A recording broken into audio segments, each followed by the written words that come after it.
GaryCon world. It's Thad Casey from the Vorpal board crew. I've got a couple of friends here with me, and you are here to watch the How to Play D&D on Vorpal board. We are super excited to be the title sponsor for the first day of GaryCon's Autumn Revel weekend. Got some awesome gameplay coming up here in less than an hour with an awesome group of people that I'll talk about a little later. But the point of this panel is to show you guys how super simple Vorpal is and how easy it is to use. And with that, I will let Art introduce himself. Who, me? And of course, my phone decided to go off right at that moment. Okay, sorry about that. That's great timing, wasn't it? Music Hey cue. guys, I'm the Arthur of Gaming. You can find me at the Arthur of Gaming in all the places of the social stuff, and you can find me right here on Fabled 42 every other Saturday running Riverbreak, which goes tomorrow morning, 9 a.m. Pacific time, noon Eastern time, and I play with this guy over here and a few other crazy people, and we have a lot of fun, and a lot of fun things happen. So that's me. And hello, I'm here as well. You can find me in chat and all over the place as Discount Bard, but I'm here representing Fabled 42, an amazing community that you are watching right now, building community through friendship, gaming, and just a wee smidge of chaos. And you can find me on this network weekly on Wednesday nights as part of the Realms of Ukador, and there's also a whole bunch of other exciting programs coming up real soon as well, so we can talk a little bit more about that later, but for now, let's give it away to the folks at Vorpal board. What's this great program about? So thanks. Little history on Art too. He was our first dungeon master to do Riverbreak. So Riverbreak we started in January of 2020. Our first game we ever played D&D on Vorpal was with Art, and then a month later, Fabled was banging down our door to get any version of Vorpal board that they could, and have been using it since February to stream on the Fabled 42 network. Yep. And have come along this whole journey with us, getting the tech ready to rock and roll. And it is here now. Also, a little history on Vorpal. We funded on Kickstarter in the spring, so if you've never heard of us, that's probably why. We are brand new to the community and really just starting to get out into the world here. We literally delivered on our Kickstarter on Wednesday, so 2 days ago.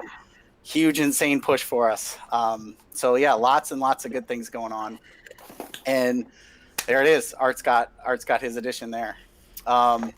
So Vorpal board is mostly a software platform. And that is where really all this elegant, cool tech is. The co-founders, James Lang and Mike Meady, have been working on Vorpal for 5 years. And the root of this whole thing was to be able to have a very, very simple platform that allows you to game remotely with your friends and family using the actual pieces. And our slogan is Get Game Night Back. So if you're a person that wants to play D&D and loves their terrain and loves their minis, and you want a super simple platform that allows you to get on and connect easily, that's nice and stable with good audio, and we're going to show you some really cool features here soon. This should be on your list of things to take a look at. Vorpalboard.com. There's going to be lots of stuff flying in chat for you to check out. So yeah, the way we get in is very simple. Everything you see right now, Eddie has the stream going. You're looking at a Vorpal session. There's no fancy OBS magic here right now. This is just video heads chatting, and we're going to show you some additional stuff here in a second. We go to a web browser. So me as the game host, thank you, Art. He told me he was going to roll dice the whole time. This is perfect. Me as the game host, I created the session. So I have a host subscription to Vorpal board, allowed me to create a room. That room is fully secure and has a link that I can then send to my two players, Art and Eddie. They click that link and they go into a web browser. Now you can't see that part of Vorpal board right now because if we were showing that on stream, then everyone could just pop into our game. So we have that part hidden. And that's it. You just connect with a web browser on a computer connected to the internet, throw on a set of headphones like any other voice or video chat type system, and you're ready to rock and roll.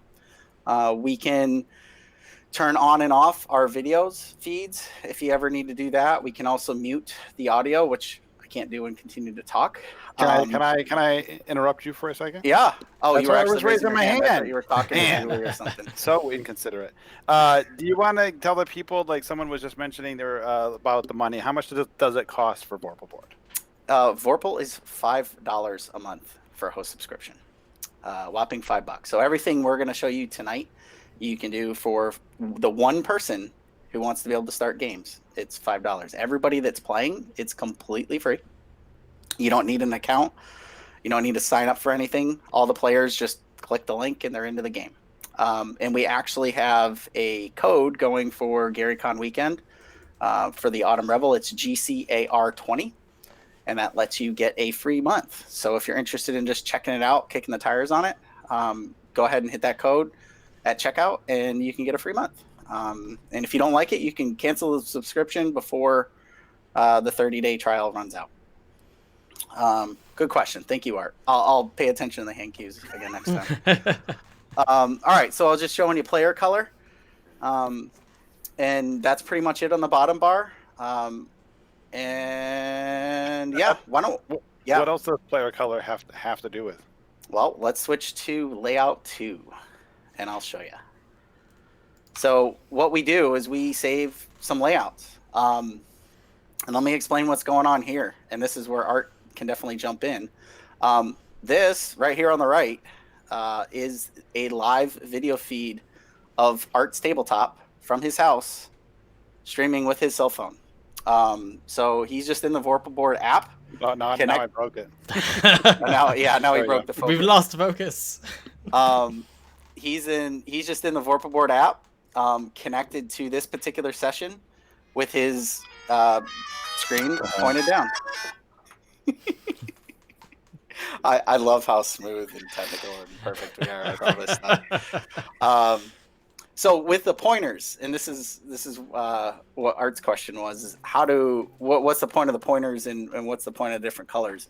This is a big differentiator for Vorpal with being able to stream real terrain. Is your pointers are color coded. So if Art has the terrain, and I'm a player, and I want him to move my mini from one location to the other, I just point my pointer on the screen where I want him to do. Eddie also can show you another really cool feature, and that's the hover over zooms. So when you get into some really nice, we like to play with a lot of Dwarven Forge terrain, you can see all that cool detail. It feels as immersive and as at the table as you can possibly get with just a simple cell phone. We use this for some streamed games, and the quality of this is as good as a lot of the studio streams that you see where they have very expensive camera equipment and a bunch of fancy lighting. And there's a lot of tech. It's all in the tech of the software that makes all of this super simple, easy to use with like normal equipment. The other fun feature is the dice. And they are digital dice. So I'll have Eddie walk you guys through this. Goodness gracious, that was a lot of D20s. So you have a digital dice bag. If you want to go ahead and click that D6, Eddie, you can toggle on and off whichever dice that you would like by adding them to a hotbar. So usually what everyone does for D&D is throws on their hit dice for their particular character and then a D20, and you're ready to rock and roll. When you hit the done button, the blue done, that will add those 3 dice, or those dice, whatever Eddie clicked, onto his personal hotbar. Now, did add all, but I mean, they're all there, though. Perfect. That'll work. So those dice are color-coded to your player color. So that's a quick way to easily identify. And you'll also notice, too, as we roll multiple quantities, you're getting the totals added up for you as well. And you can also go back and look at the history of rolls by just clicking open that menu, and you can see who rolled what, when, for the last 5 most recent rolls. That is pretty much it. Oh, and Art disconnected to the feed. Let's go back to 1. What the heck? Welcome to a normal home game. When somebody clicks the buttons on their cell phone, stuff goes off. Okay, so my bad. Sorry. That's okay.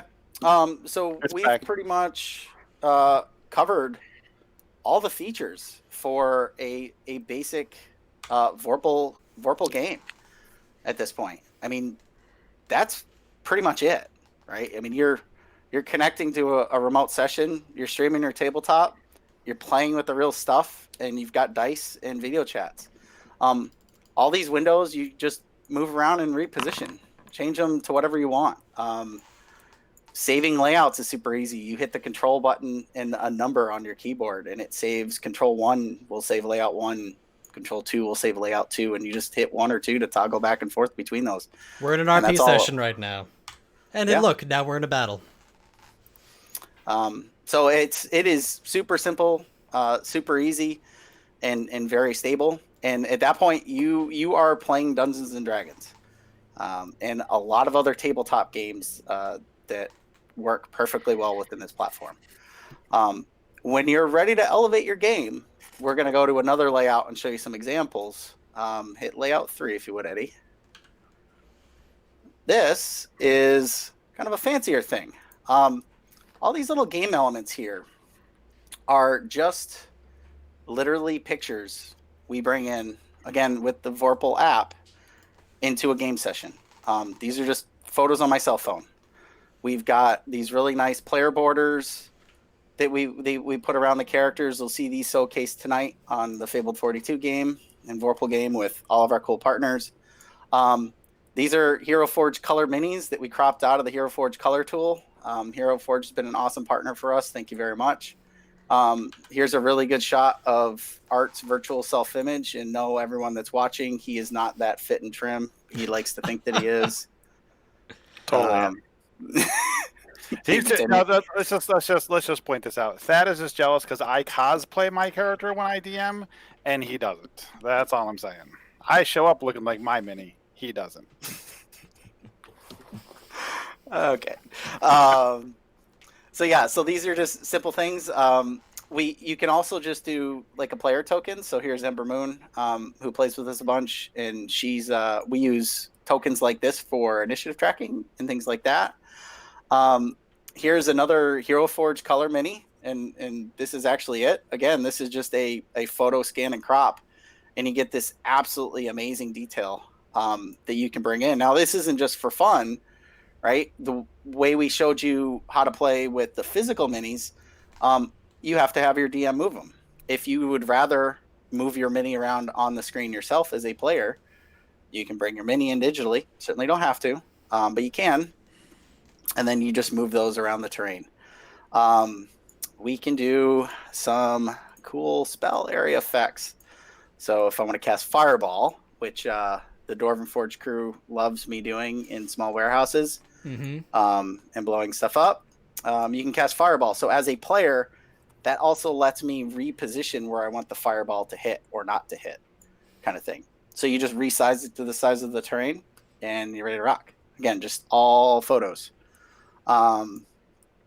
If you want to do a casino night or you want to do tokens or something, you can bring in coins and whatnot. Super easy to do. The world of the internet. That's what happens when your internet completely crapped out. Fireball. I blame the Fireball. Fireball. Fireball gets him every time. It does. Never throw a Okay. Fireball when you're in close proximity. It gets the whole party. All right. Well, what's nice is all the layouts and all that stuff saved. So when we loaded back up, everything was ready to rock and roll. So, okay. 2 more really cool things to show you. So you can scan in cards real time. We do this during Riverbreak. So these are critical hit and fail decks. Now, in order to do the real time card scanning, you do need the Vorpal hardware that we currently have on pre-order for a November 2020 delivery.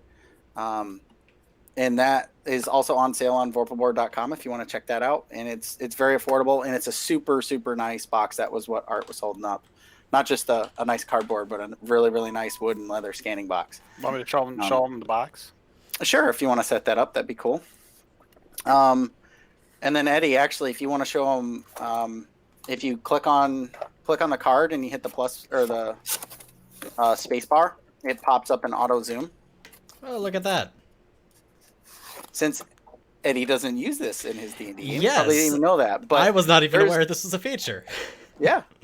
And you can do that with any of the game elements, actually. So if you wanna zoom in on any of them, you just hold down the space bar and you hover your mouse over those details, and it'll give you a blow up of all that stuff. And that's obviously something that we use a lot for when we play board games on Vorpal. Board games were the original first intended use for Vorpal board, and still one of our major focuses. And there's a bunch of videos if you're a board game player and a D&D player and want to go check that out. We've got tons and tons of videos up on YouTube and on vorpalboard.com showing how all this fancy tech stuff works. There's our Vorpal box. We made those ourselves. It was a long haul. God, yeah, we pretty. customized some of them too. But yeah, they're super nice. And that's right there, Art, showing you the scanning bed. So that's where you put your cards in. You just stick your phone in there, automatically recognizes cards, and you can scan a deck of cards in a couple of minutes. It's super quick and high res, as you can see. Okay, the last thing I'll show you is we use this. You can, again, bring in maps. You can bring in cool features. It's GaryCon Autumn Revel. Why not show that off? But the again, it's just bringing photos in. So with that, is there anything that I missed, guys? Anything else that we need to cover? I mean, just from a personal experience, I've DM'd using not Vorpal board, and I'll tell you, it stinks. I've used pretty much every other option that's out there that you guys can think of that you've been using since COVID hit to try and talk to your friends and play video games and all that stuff.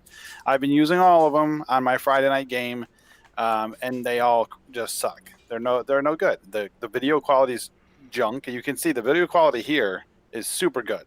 Like, very good quality. There's not all that pixelation and that kind of stuff. The quality of my phone, but showing you the battle camera, really good. I've tried playing over other platforms where I take my camera off my screen and point it at the table, and then the people can't see me. I mean, this is just a much better system for doing what you want to do. Easy, super easy. And I can give testimony on that as well. Over at the Fabled 42 community, we've been using Vorpal exclusively, since what now? March or something along those lines? It's been a really long time. And we've tried many other methods before that. There have been Roll20, there's been just, light stream, there's been just doing zoom and cropping everything in there, and all of them just from a logistical standpoint and from a quality standpoint, nothing is compared to Vorpal board. It's just been an incredibly simplified experience, and the quality is there. And I think it kind of just speaks for itself, just that with Vorpal board you have a show. You have game night back. You have game night back, yeah. We just lose, Brain. The choice is yours. Should we use every slogan while we're on here? There we go.